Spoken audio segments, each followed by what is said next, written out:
অনেক দিন হয়েছে, 1 মাসটা অনেক বড় হয়ে গেছে। আমরা তো ভেবেছিলাম 24 ঘন্টার মধ্যে এদিক ওদিক হয়ে যাবে, সেটা 1 মাস হয়েছে, মানে অনেক লম্বা টানা টেনে দিয়েছে।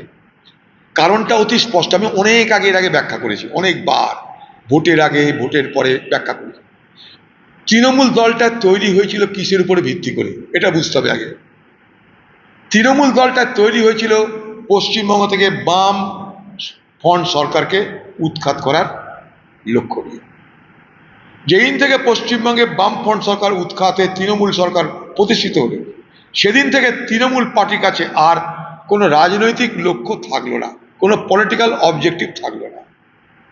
তৃণমূল দল কখনো কোনো আইডিওলজিক্যাল মুডিংস, অর্থাৎ কোনো আদর্শগত ভিত্তি নিয়ে তারা দল করেনি। তাদের লক্ষ্য ছিল একটাই, স্লোগান ছিল একটাই, বামফ্রন্টকে ক্ষমতাচ্যুত করতে হবে, বামফ্রন্ট হটাও, বাংলা বাঁচাও। হয়ে গেছে, বাংলা বেঁচে গেছে, বামফ্রন্ট উঠে গেছে। তারপরে কি করবে? তারপর বামফ্রন্ট হটাও, বাংলায় লুটপাট করে খাও। লুটপাট হয়ে গেল, এবার কোথায় যাবে? লুটপাট করতে গিয়ে তো বেআইনি কাজ করে ফেলেছে, বাঁচাবে কে? নতুন সরকার বাঁচাবে। তাই নতুন সরকারকে আত্মসমর্পণ করো। আত্মসমর্পণ করবার সময় নানা রকমের ছল চাতুরি করে এই আত্মসমর্পণ করা হচ্ছে, যেটা আমি একটু আগে ব্যাখ্যা করলাম।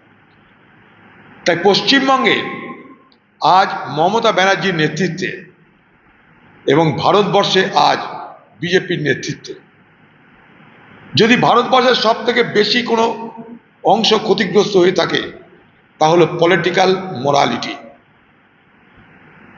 রাজনৈতিক আদর্শ, রাজনৈতিক সততা। Worst casualty in India is political morality, political integrity. এটা আগামী দিনে রাজনীতির জন্য ক্ষতিকর। হয়তো এর মধ্যে দিয়েই এ বাংলায় আগামী দিনে কোনো সুস্থ সবল রাজনৈতিক শক্তির বিকাশ ঘটবে। কারণ ইতিহাস কখনো কোনো জায়গাকে শূন্য রাখতে দেয় না। সব যখন একদিকে নতুন জায়গা তৈরি হবেই। পশ্চিমবঙ্গে বাকি যারা দল আছে, যারা ধর্মনিরপেক্ষতায় বিশ্বাস করে, যারা গণতন্ত্রে বিশ্বাস করে, তারা মিলে আগামী দিনে এই বাংলায় নতুন ফ্রন্ট, নতুন জোট করতে হবে। তবে কখনোই তৃণমূল নামক এই চোরদের নিয়ে নয়, তৃণমূল নামক এই বিষধরদের নিয়ে নয়। বাংলাকে খতম করার,